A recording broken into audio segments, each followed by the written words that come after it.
Hi everyone, সেদিন রাকেশ আর আমি মিলে চলে গেছিলাম একটু ময়দান।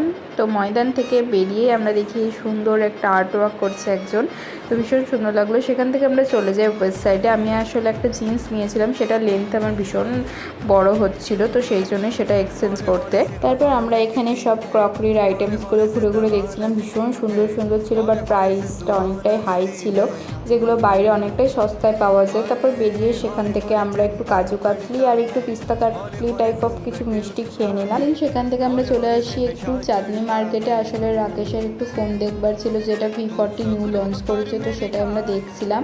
পার্পল কালারটা বেশ ভালো লাগলো। তারপর এখানে লেক মলে চলে আসতেন, এসে দেখি এখানে ভীষণ সুন্দর ঢাক বাজছে, মানে মা চলে এসেছে। তারপর এখানে গরম গরম চিকেন লেগ পিস খেয়ে আমরা দুজনে ঘুরতে ঘুরতে গল্প করতে করতে সুন্দর করে ওকে আমি বলছিলাম, এখানে হাই বলতে উল্টো পাল্টা বকছিল। তারপরে এখানে বৃষ্টি পড়তে শুরু করে গেল এবং বৃষ্টি দেখে বাড়ি চলে এলাম। কেমন লাগলো জানি না।